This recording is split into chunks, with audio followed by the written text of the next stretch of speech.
యేసు మా జీవితం ఎంతో ఆనందం. యేసుతో నా జీవితం ఎంతో మాధుర్యం. యేసుతో మా జీవితం ఎంతో ఆనందం. ఈ సమయంలో వాక్యం చదువుకుందాం. చూడండి. ప్రభువా ఆలకింపుము, ప్రభువా క్షమింపుము, ప్రభువా ఆలస్యం చేయక చెవియొగ్గి నా మనవి చిత్తగించు. అందరూ ఈ మాట నాతో కలిసి చెప్పండి. ప్రభువా ఆలకింపుము, ప్రభువా క్షమింపుము, ప్రభువా ఆలస్యము చెయ్యక చెవియొగ్గి నా మనవి చిత్తగించుము. నా దేవా, ఈ పట్టణమును ఈ జనమును నీ పేరు పెట్టబడినవే, నీ ఘనతను బట్టియే నా ప్రార్థన వినుమని వేడుకొంటిని. దేవుడి పరిశుద్ధ లేఖన భాగాన్ని మనందరి వినికిడిలో దీవించునుగాక. ఆమేన్. ఈ దినం ఈ దానియేలు గ్రంథం 9వ అధ్యాయంలో ఉన్నటువంటి 3వ వచనాన్ని ఆధారం చేసుకుని మనం కూడా ఉపవాసంతో దేవుని పాదాల దగ్గర మన మనస్సును నిబ్బరం చేసుకుంటున్నాం. ఎందుకు? కారణం ఏంటంటే ప్రభువు రాకడ సూచనలు సంపూర్తి అయిపోతున్నాయి. ఈరోజు మీరు గమనించాల్సిన విషయం ఇది. మనం తింటూ త్రాగుతూ సుఖిస్తూ సంతోషిస్తూ ఇల్లు కట్టుకుంటూ నారు నాటుతూ అమ్ముతూ కొంటూ ఇలాగా మన సమయాన్ని చాలా ఎక్కువ బిజీ లైఫ్లోకి వెళ్ళిపోయాం మనం. ఈ బిజీ లైఫ్లో ప్రియులారా మనం అసలు విషయాన్ని మర్చిపోయాం. ఏంటి అసలు విషయం? ఏంటంటే ప్రభువు మనల్ని ఎందుకు విమోచించాడో, ప్రభువు మనకు ఎందుకు ఈ పరిశుద్ధ గ్రంథాన్ని ఇచ్చాడో, మన కొరకు సేవకులను దేవుడు ఎందుకు నిర్ణయించాడో, మన కొరకు ఒక పరిశుద్ధుల సహవాసం సంఘంగా దేవుడు మనల్ని ఎందుకు ఏర్పాటు చేశాడో, ఇవన్నీ కూడా మనం ప్రియులారా నిర్లక్ష్యం చేస్తున్నామని చెప్పడానికి విచారపడుతున్నాను.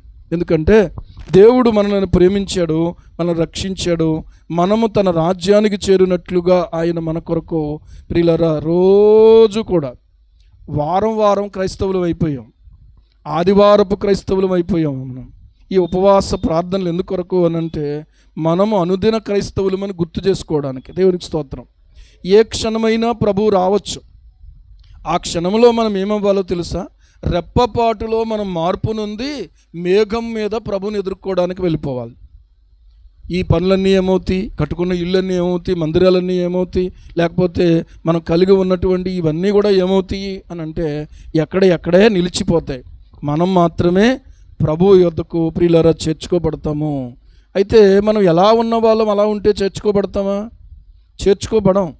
దానియేలు ప్రధానమంత్రిగా ఉండి దేవునితో ఉన్నతమైన సహవాసంలో ఉన్నాడు. దేవునికి స్తోత్రం. చెరగొనిపోబడినప్పటికీ కూడా బానిసగా వెళ్ళినప్పుడు మళ్ళీ తిరిగి అదే స్థలములో దేవుడు ఏం చేశాడు తెలుసా? వాళ్ళు పరిశుద్ధతను ప్రేమించటాన్ని బట్టి, దేవుని యందు వారు భయభక్తులు కలిగి ఉండడాన్ని బట్టి దేవుడు వారిని ఏం చేశాడంటే ఆ దేశంలోనే మొదట అధికారులుగా చేశాడు, తర్వాత ప్రధానిగా దానియేలును చేశాడు.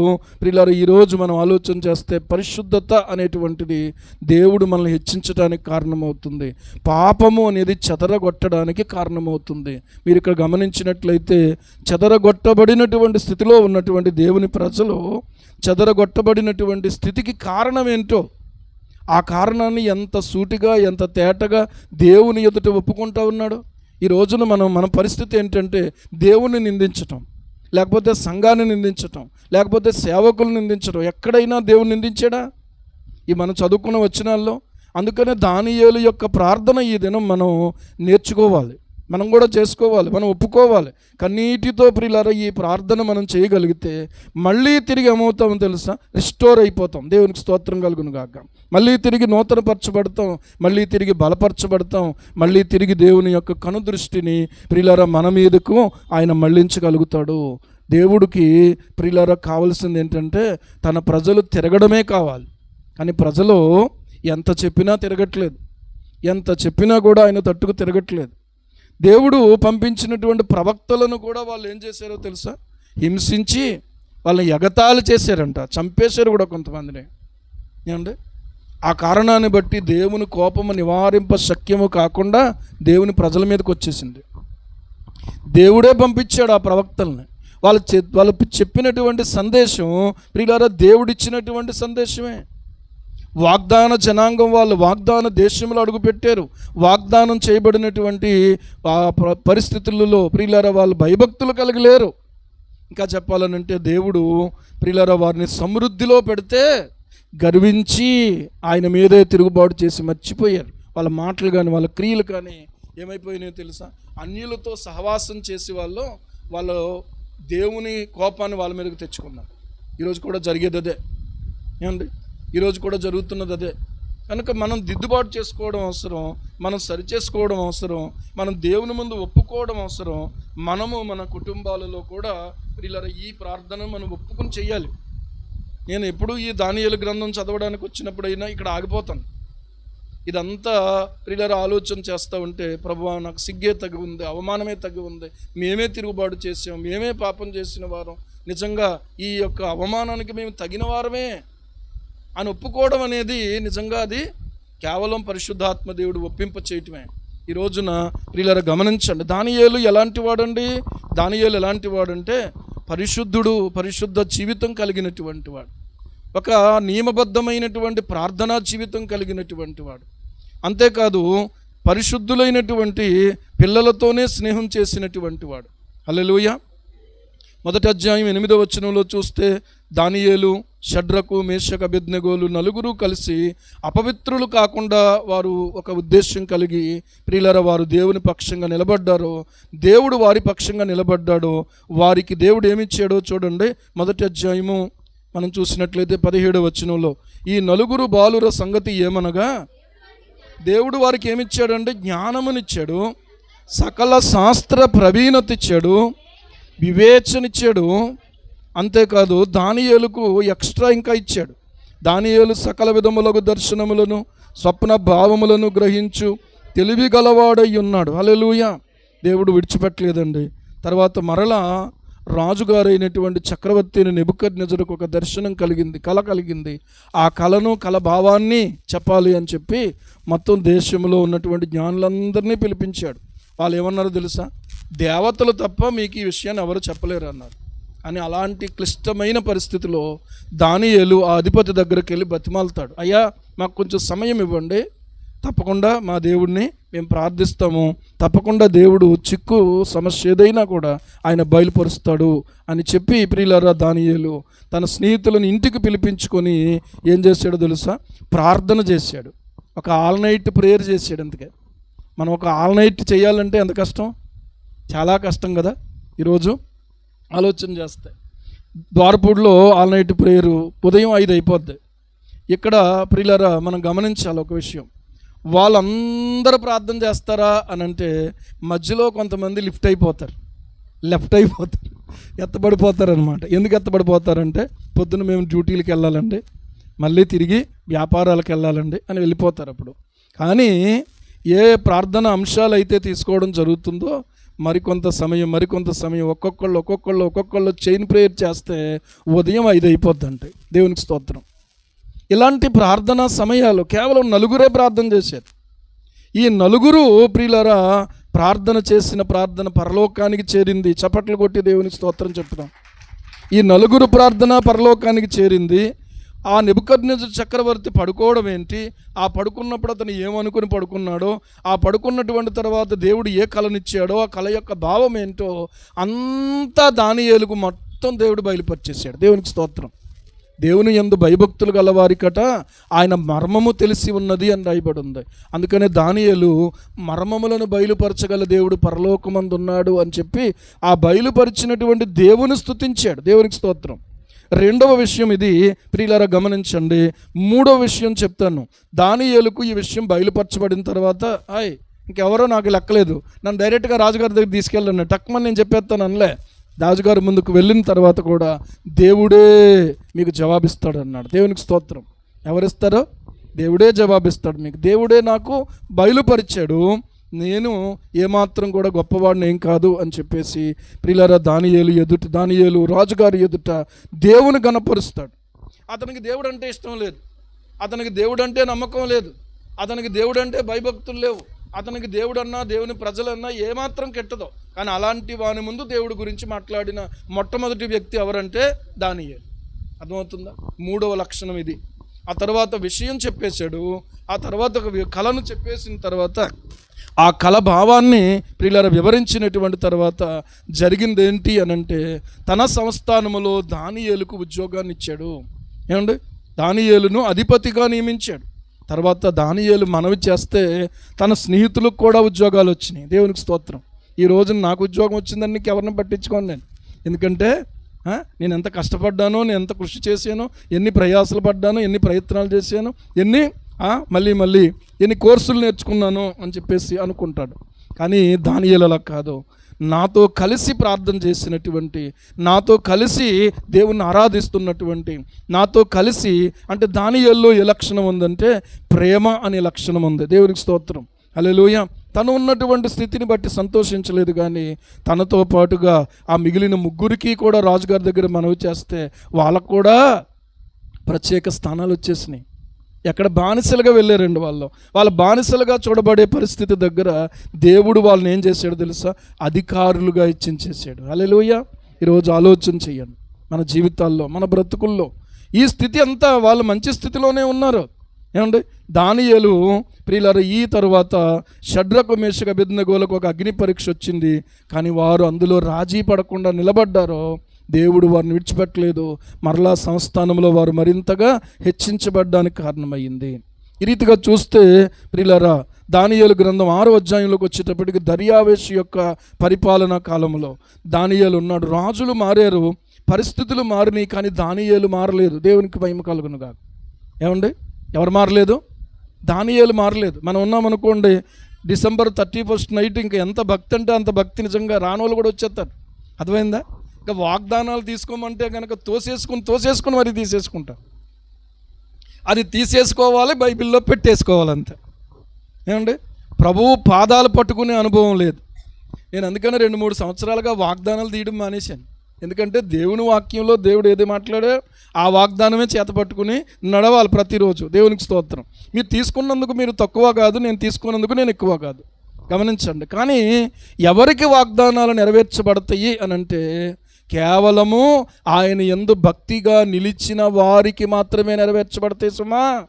నువ్వు తీసేసుకున్నావు కాబట్టి అమ్మో అంత కష్టపడ్డావు, అంత తోసుకుని వచ్చేసావు. ఆ తర్వాత December 31 కంపల్సరీగా దేవుని సన్నిధిలో ఏమంటే దేవుని స్తుతించేసావు, అడుగు పెట్టేసావు. ఇంకా ఈ సంవత్సరం మాత్రం ఎట్టి పరిస్థితుల్లో నేను తప్పిపోను ప్రభు అని మాట ఇచ్చేసావు.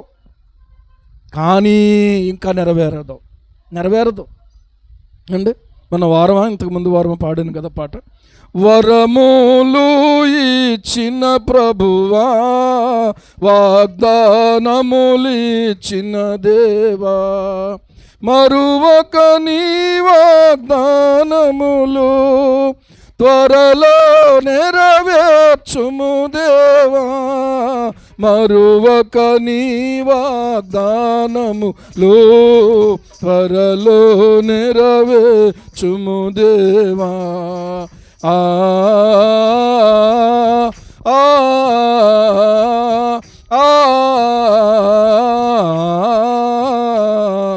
వరములు ఇచ్చిన ప్రభువా, వాగ్దానములిచ్చిన దేవా, వరములు నిచ్చిన ప్రభువా, వాగ్దానములిచ్చిన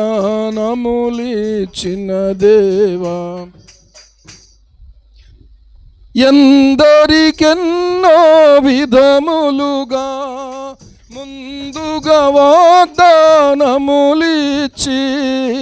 ఎందరు భక్తిగా నిలచిరో వారందరికీ నెరవేర్చితివి. ఎందరు భక్తిగా నిలచిరో వారందరికీ నెరవేర్చితివి. ఆ ఆ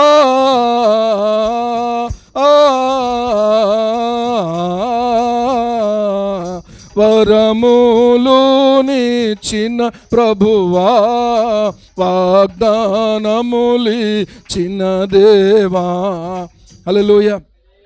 మళ్ళీ మనం తీసుకోవడం కాదు, ఇంట్లో భర్త ఉంటే భర్తకే, పిల్లలు ఉంటే పిల్లలకే, చిన్నోడు ఉంటే చిన్నోడు, పెద్దోడు ఉంటే కూతురు ఉంటే కూతురు, మనవరాలు ఉంటే మనవరాలు, అందరికీ వాగ్దానాలు తీసేసుకున్నాం. కానీ ఇక్కడ గమనించండి, మీరు ఎందరు భక్తిగా నిలిచారో, భక్తిని వదిలేసేవా వాగ్దానం నెరవేరదు, జాగ్రత్త.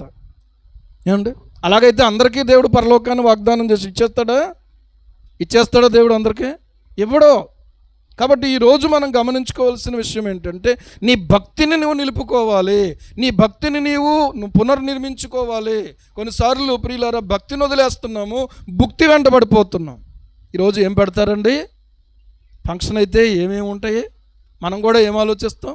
వచ్చిన వాళ్ళు వస్తారు, పాపం మనం ఎక్కడా పెట్టలేని, ఎక్కడ ఎవరో కూడా నథింగ్, ఇంకెక్కడ కనబడకూడదు అలాంటిది, ఇంకా అసలు మేము ఇలాంటిది ఎక్కడ తినలేదని చెప్పాలని చెప్పేసి ముందే ఆలోచించేసుకుని వెరైటీ లిస్టు.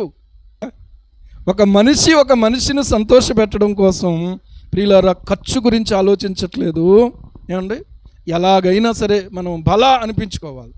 రేపొద్దున్న దేవుడు బల అనాలని అనుకోవట్లేదు. మీకు అర్థమైందా? ఈ రోజున మన యొక్క ఉపవాస కూడికల యొక్క మొదటి సమయంలో నేను మీకు చెప్తున్నాను, సేవకులకు సమయం ఇవ్వబోతా ఉన్నాను. భక్తిగా నిలిచిన వారికి మాత్రమే వాగ్దానాలు చెందుతాయి. లేకపోతే మీ వాగ్దానం తీసి అటక మీద పెట్టండి, నథింగ్, ప్రయోజనం లేదు. బైబిల్లో పెట్టుకుని చూసుకుని నాకే వాగ్దానం వచ్చింది చూడు, నీకే వచ్చింది, నాకేమొచ్చింది చూపించుకోవడానికి తప్ప అది వాగ్దానం నెరవేర్చబడదు. వాగ్దానం చేసింది ఎవరండి? పాస్టర్ గారా? ప్రింట్ చేసింది ఒకవేళ ప్రింటింగ్ ప్రెస్లోనైనా ఆ వాక్యం ఎవరిదంటే దేవునిది. దేవునికి స్తోత్రం. అందుకనే వాగ్దానాలను ముందు చూసుకోవాలి, వెనక చూసుకోవాలి. వాగ్దానాలు ముందు మనం ఏం చెయ్యాలో ఉంటుంది, చేయకుండా డైరెక్ట్గా వాగ్దానం దేవుడు ఎక్కడ ఇవ్వలే, కండిషనల్ ప్రామిసెస్. కాబట్టి ఈరోజు మనం ఆలోచన చేసుకోవాల్సిన విషయం ఏంటో తెలుసా? భక్తిగా నిలబడాలి. దానియేలు దర్యావేషు కాలం వచ్చినా కూడా అక్కడ కూడా హెచ్చించబడ్డాడు, అక్కడ కూడా ప్రధానిగా హెచ్చించబడ్డాడు. కానీ అనుదినము మమ్మారు మోకాళ్ళుని ప్రార్థన చేస్తూ స్తుతిస్తూ వచ్చాడు.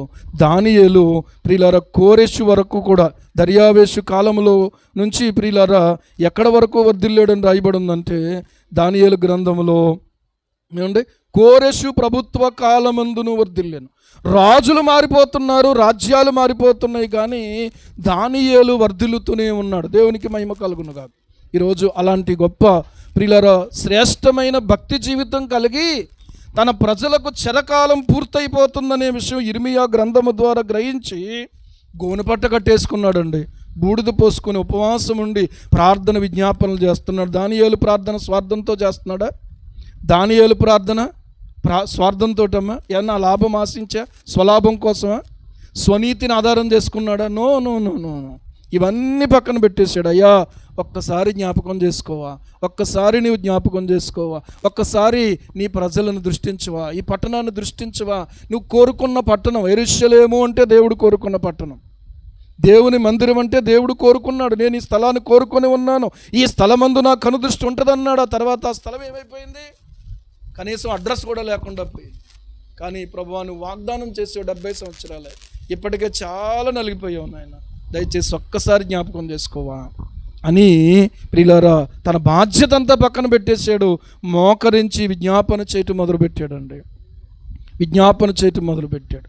ఈరోజు మన జీవితాల్లో కూడా చూస్తే విజ్ఞాపన మళ్ళీ తిరిగి దేవుని కనుదృష్టి నీ కుటుంబం మీదకి రావడానికి కారణమవుతుంది, ఈ పట్టణం మీదకి రావడానికి కారణమవుతుంది, ఈ దేశం మీదకి రావడానికి కారణమవుతుంది, ఈ సేవ మీదకి రావడానికి కారణమవుతుంది, ఈ సేవకుల మీదకి రావడానికి కారణమవుతుంది.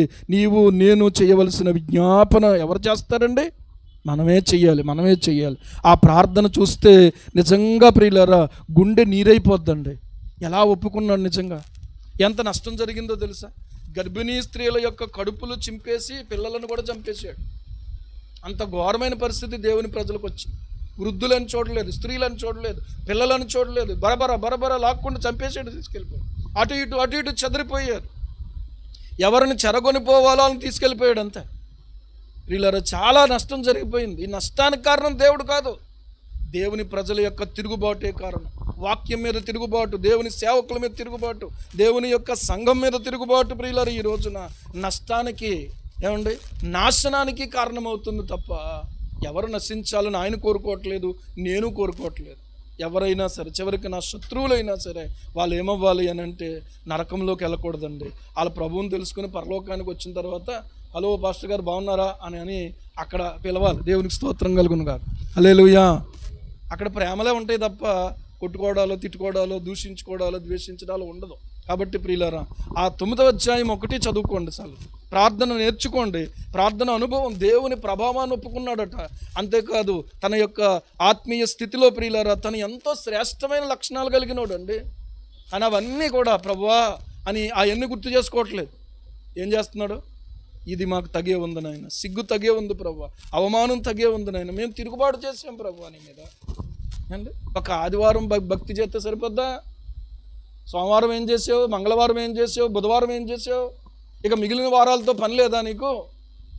ఏమండి, ఒక వారం బడికి ప్రియులారా వెళ్ళి మరి 6 రోజులు కూడా ఒకవేళ ఏమంటే స్కూల్ మానేసి ఇంటి దగ్గర చదువుకుంటున్నాను నేను అంటే ఏమొస్తుంది? ఈ లోకరీతిగా 2 రకాల అవకాశాలు ఉన్నాయి. కాలేజీకి వెళ్ళి చదువుకోవచ్చు, కాలేజీకి వెళ్ళకుండా చదువుకోవచ్చు. కానీ భక్తుల కాదు. అపోస్తలుల బోధ యందు, సహవాసమందు, రొట్టె విరుచుట యందు, ప్రార్థన చేయుట యందు సంఘానికి దేవుడు ఒక క్రమం పెట్టాడు. ఆ క్రమమును మనం అనుసరించాలి. ఆ రోజుకు పరిమితం కాదు, రోజూ చెయ్యాలి. దేవునికి స్తోత్రం కలుగును కాదు. రోజూ భోజనం చేస్తారా, లేకపోతే అప్పుడప్పుడు వారానికి ఒకసారి చేస్తారా? అసలే ఖరీదు ఎక్కువగా ఉంది, పోని తగ్గించి. దానియేలు కానీ, దావీదు కానీ, అబ్రహాం కానీ, ఈ భక్తులందరూ కూడా భక్తిలో వారు ఏం చేశారు? నిలబడ్డారు. దేవునికి స్తోత్రం కలుగును కాదు. తప్పిదము జరిగినప్పుడు వాళ్ళు పశ్చాత్తాపడ్డారు. మళ్ళీ దేవుని పాదాలను ప్రియులరా పెనవేసేసుకుని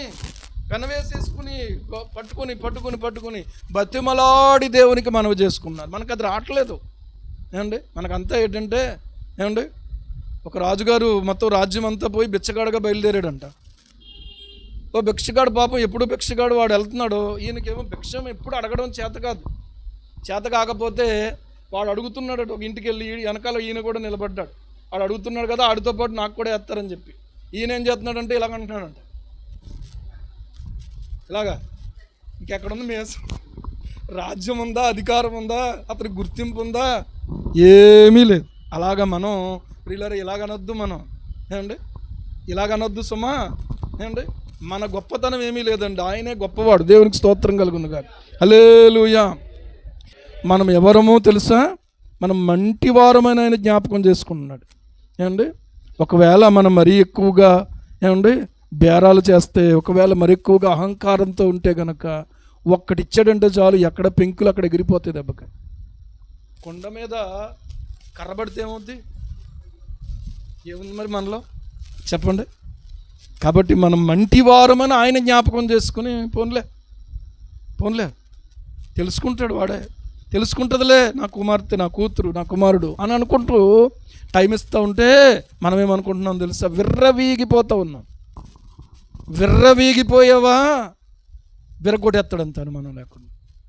ముందు విరిగిపోయావా అని ఆశీర్వదిస్తాడు. దేవునికి స్తోత్రం కలుగును గాక. హల్లెలూయా. నేను నాలాగా ఉండి ఆశీర్వదించబడాలని కోరుకున్నాడు యాకోబు. ఏమండి నేను ఎలా ఉన్నాను అలాగ ఆశీర్వదించి, అంతే, నీకు మిగిలి అని ఎందుకయ్యా అసలు అన్నట్టుగా ఉంటే యాకోబు తొడగూడు విరగొట్టేశాడు. దేవునికి స్తోత్రం. విరిగిన తర్వాత యాకోబు మళ్ళీ బతిమాలుకుంటున్నాడు. అయ్యా నువ్వు కొట్టావు కానీ నన్ను ఆశీర్వదించు ప్రభువా. కొట్టినా ఆశీర్వదించబడిన వాడు ఎవరంటే యాకోబు. హల్లెలూయా, హల్లెలూయా. కనుక ఈరోజు ప్రియులారా మన హృదయాలను ప్రభు ఎదుట కుమ్మరించుకుందాం, ప్రార్థన చేసుకుందాం. ఒక మాట దయచేసి అందరూ కూడా ఒక్క నిమిషం మోకరించండి. ప్రభువా నీకు వందనాలు, ప్రభువా నీకు వందనాలు. ఎంత శ్రేష్ఠుడండి. అందరూ ఒకవైపు, దానియేలు అతని స్నేహితులు దేవుని వైపు, వాక్యము వైపు, దేవుని సత్యము వైపు, దేవుని యొక్క రాజ్యము వైపు, దేవుడు కోరుకున్నది ఏదైతే ఉందో అదే వాళ్ళు కోరుకునేవారుగా ఉన్నారు. ఈరోజు కన్నీళ్లతో ప్రభుని అడుగుదాం. ప్రభువా ఏ ఉద్దేశ్యంతోనైతే ఈరోజు ఈ ఉపవాస కూడికలు ఇక్కడ ఏర్పాటు చేయించారో, ఏ ఉద్దేశ్యంతోనైతే సేవకులను మా మధ్యలోకి తీసుకొచ్చారో,